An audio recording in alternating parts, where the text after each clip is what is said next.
काळजीवाहू मुख्यमंत्री एकनाथ शिंदे आज आपल्या साताऱ्यातील मूळ गावातून ठाण्याला परतणार आहेत।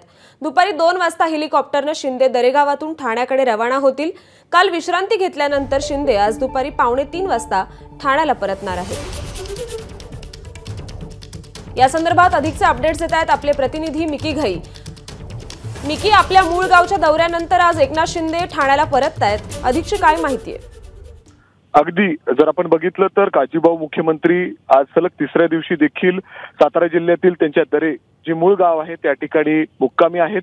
काल रात्री त्यांची तब्येत देखील बरी नव्हती, म्हणून डॉक्टरांची टीम या ठिकाणी दाखल झाली आणि त्यांना घरातच सलाईन देखील लावण्यात आलं होतं। रात्री उशिरा खासदार श्रीकांत शिंदे देखील मुख्यमंत्र्यांना भेटण्यासाठी या ठिकाणी दाखल झाले आणि त्यानंतर आता मुख्यमंत्र्यांची तब्येत बरी आहे आणि त्यामुळे ते पुन्हा एकदा मुंबईत सज्ज होणार आहेत, मुंबईत पोहोचणार आहेत आणि जवळपास दुपारी 2च्या सुमारास दरे या गावातून हेलिकॉप्टरच्या सहाय्याने ते पुन्हा एकदा ठाण्याकडे रवाना होणार आहेत। जवळपास 3 वाजता ते ठाण्यात पोहोचतील आणि त्यानंतर ते त्यांच्या निवासस्थानीच त्या ठिकाणी असणार आहेत आणि त्यानंतर ते मुंबईत बैठकासाठी देखील जाऊ शकतात। ज्या पद्धतीने मुंबईमध्ये नवीन सरकार स्थापन करण्यासाठी हालचाली सुरू आहेत, नवीन मुख्यमंत्री कोण होणार याची उत्सुकता सगळ्यांना लागली आणि त्याचबरोबर मंत्रिमंडळातील खाती आणि मंत्री कोण होणार याची देखील उत्सुकता सगळ्यांना आहे। या सगळ्या संदर्भातल्या बैठकांमध्ये एकनाथ शिंदे उपस्थित राहू शकतात आणि त्यामुळे स्वतः मुख्यमंत्री दुपारी 3च्या सुमारास ठाण्याला पोहोचतील आणि त्यानंतर सगळ्यांचं लक्ष लागलेलं असेल की मुख्यमंत्री या